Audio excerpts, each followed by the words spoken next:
All right, today we're doing something a little different. We're not just going to answer a GCSE biology question, we're going to crack the exam code itself. We'll be using the official AQA mark scheme to get right inside the examiner's head and see exactly what they're looking for. So let's dive in. So here's our game plan. We're going to break down one big exam question piece by piece.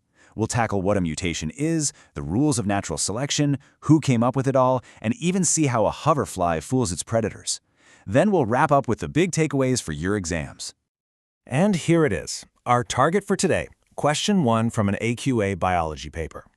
Now, our secret weapon is the official mark scheme.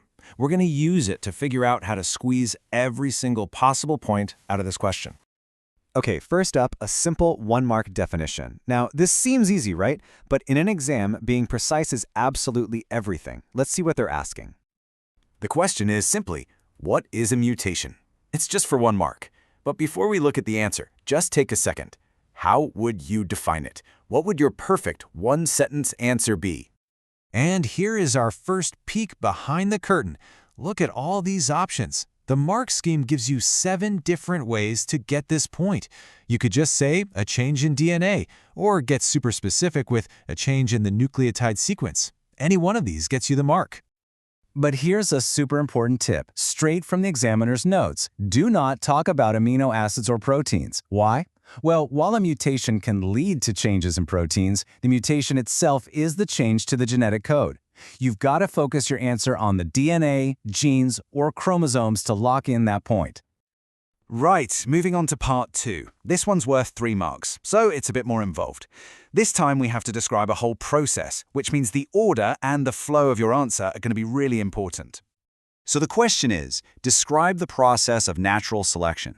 This is an absolute classic, a cornerstone of biology. The examiner is definitely looking for a clear, logical story here. So what are the key steps in that story?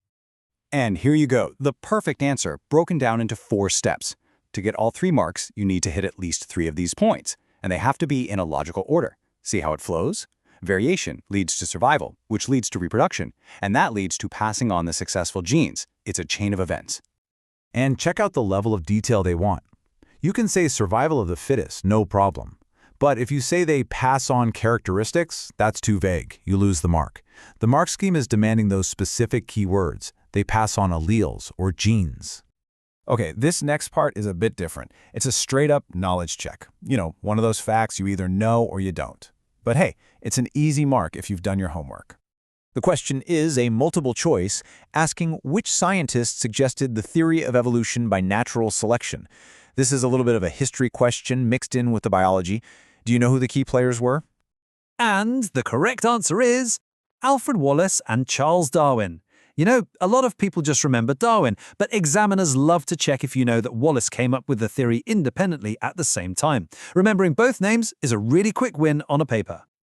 Now this is the final part, and honestly, it's often the trickiest. This is an application question.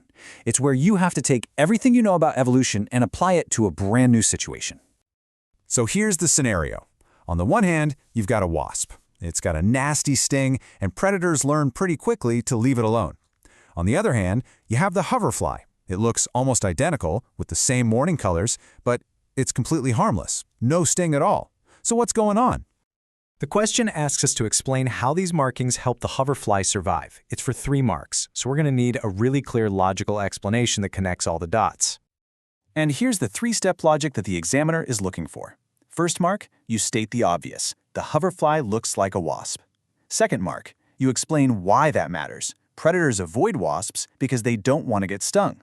And for the third mark, you connect it all back. So, predators also avoid the hoverfly, meaning it's much less likely to get eaten. Simple as that. Now this is a fantastic piece of exam technique insight. The mark scheme says to ignore any answer that says the predator thinks the hoverfly is a wasp. And why is that? Well, because we can't get inside an animal's head. We can only describe its behavior. So the perfect answer describes the predator avoiding the pattern. It's all about learned behavior, not a thought process. So there we have it. We've completely picked apart question 1.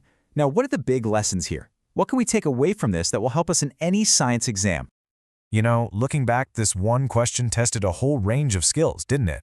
It needed a precise definition, a logical process, some memorized facts, and clear application of knowledge. And the golden thread tying it all together? Using specific scientific keywords. This right here is basically the blueprint for success.